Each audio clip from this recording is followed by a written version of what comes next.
right now. That is good news. But I want to be clear, we'll not feel the effects at the pump immediately. This is not like flicking on a light switch. This pipeline is 5,500 miles long. It had never been fully shut down its entire history, and so fully, and they have to safely and fully return to normal operations, and it's going to take some time. And there may be some hiccups, like I just had, along the way here.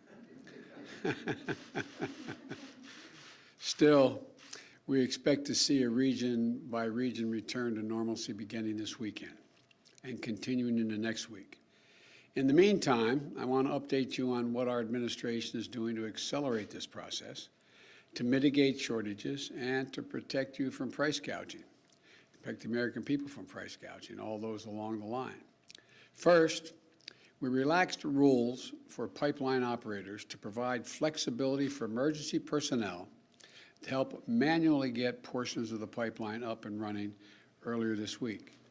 Secondly, over the weekend, we reviewed and worked with the company to get a portion of the pipeline system from North Carolina to Maryland to operate under manual control and deliver its existing inventory. In addition, we put in place emergency orders that lifts the hours restrictions and allowed states to lift weight restrictions for tank truck drivers to be on the road. This allows those drivers to work more and carry more fuel to the affected regions. Third, the Environmental Protection Agency issued a targeted 20-day waiver of standards in several states to give fuel suppliers more flexibility to use available fuels where they're needed, which will boost the fuel supply. And those last two actions have made tens of millions of gallons of additional fuel available each day to be able to be distributed. Put another way, the extraordinary measures the administration has taken, we estimate, sent enough gas to stations to fill the tanks of over 5 million vehicles in the last few days. Fourthly, as part of an effort to use every possible means to accelerate fuel deliveries, last night I granted a waiver of the Jones Act to fuel suppliers.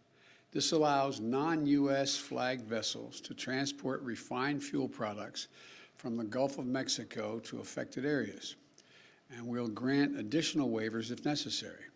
These steps are temporary, but they will remain in place until full service is fully restored. This is a whole of government response to get more fuel more quickly to where it's needed and to limit the pain being felt by American customers. Now, here's what drives the driver in the states that are affected. Here's what you can do, the drivers. Don't panic, number one. I know seeing lines at the pumps or gas stations with no gas can be extremely stressful, but this is a temporary situation. Do not get more gas than you need in the next few days. As I said, we expect the situation to begin to improve by the weekend and into early next week, and gasoline supply is coming back online, and panic buying will only slow the process. And I also want to say something to the gas stations. Do not, I repeat, do not try to take advantage of consumers during this time. I'm going to work with governors in the affected states to put a stop to price gouging wherever it arises. And I'm asking our federal agencies to stand ready to provide assistance to state-level efforts to monitor and address any price gouging at the pump. Nobody should be using this situation for financial gain. That's what the hackers are trying to do. That's what they're about, not us. That's not who we are. And as for the people who carried out this attack, the FBI has released details on the attack so others can take steps to prevent from being victimized like Colonial has been. We do not believe, I emphasize, we do not believe the Russian government was involved in this attack, but we do have strong reason to believe that the criminals who did the attack are living in Russia. That's where it came from. We're from Russia. We have been in direct communications with Moscow about the imperative for responsible countries to take decisive action against these ransomware networks. And we're also going to pursue a measure to disrupt their ability to operate. And our Justice Department has launched a new task force dedicated to prosecuting ransomware hackers to the full extent of the law. And finally, let me say that this event is providing an urgent reminder of why we need to harden our infrastructure and make it more resilient against all threats, natural and man-made. My administration is continuing to safeguard our critical infrastructure, the majority of which is privately owned and managed, like Colonial Pipeline. Private entities are in charge of their own cybersecurity, and we know what they need. They need greater private sector investment in cybersecurity. And that's why we launched a new public-private initiative in April that is focusing on strengthening cybersecurity in the electric sector for natural gas, for pipelines, as well as water systems and other lifeline sectors. And last night, I signed an executive order to improve the nation's cybersecurity. It calls for federal agencies to work more closely with the private sector to share information, strengthen cybersecurity practices, and deploy technologies that increase reliance against cyber attacks. It outlines innovative ways the government will drive to deliver security and software, using federal buying power to jumpstart the market and improve the products that all Americans use.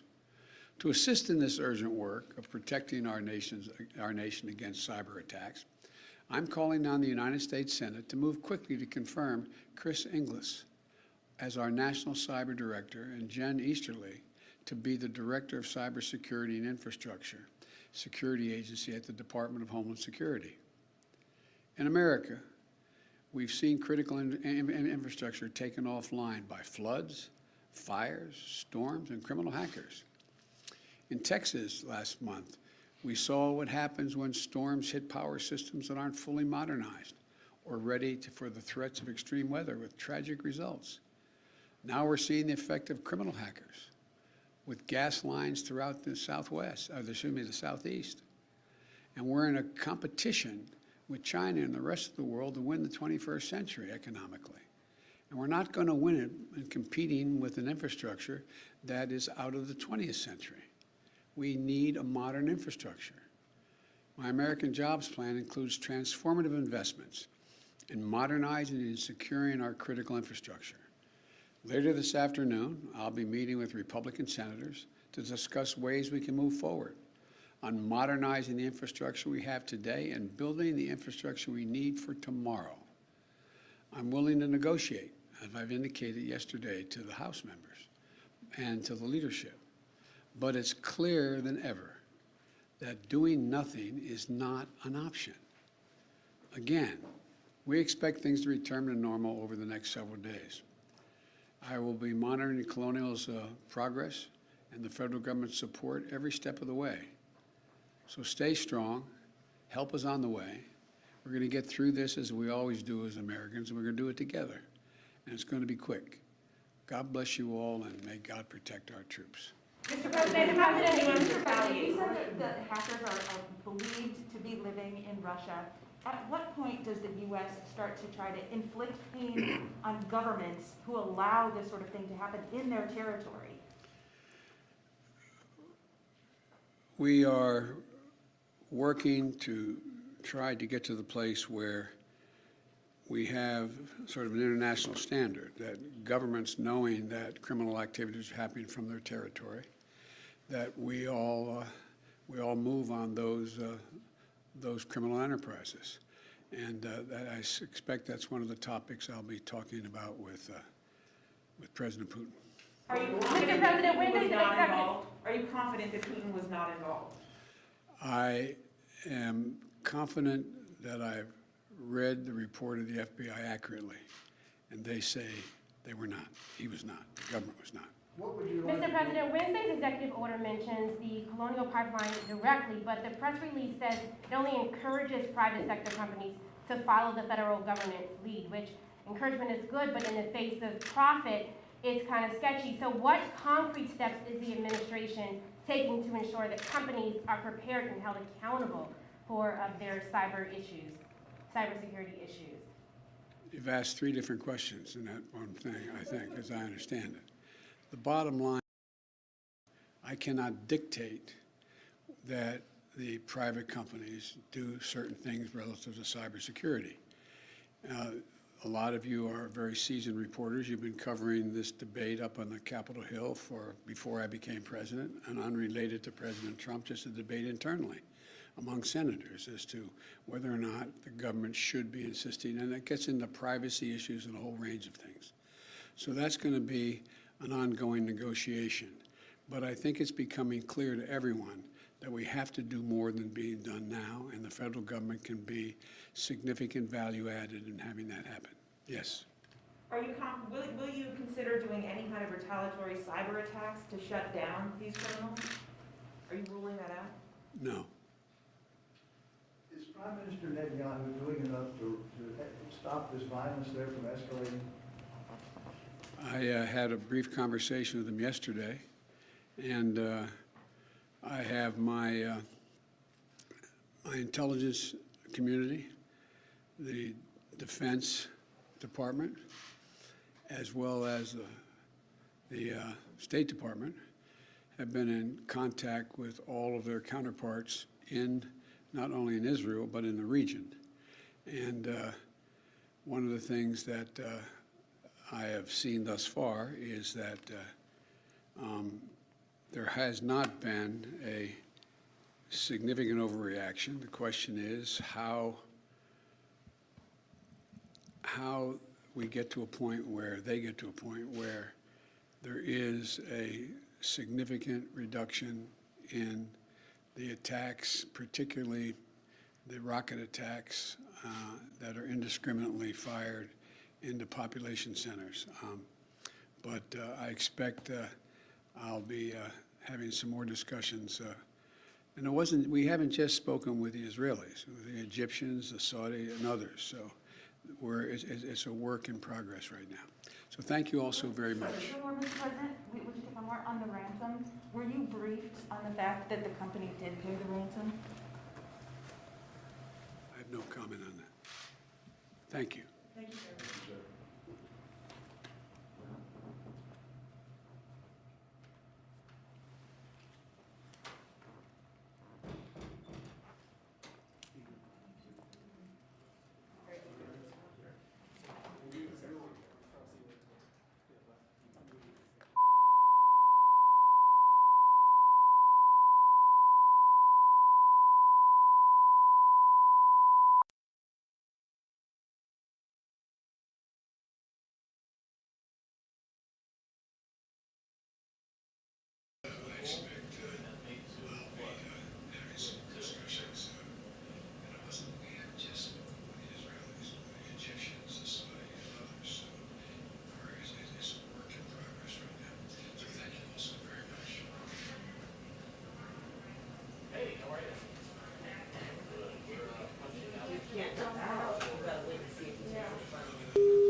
I just want to see if, Yeah. or even if you had it on a small thing.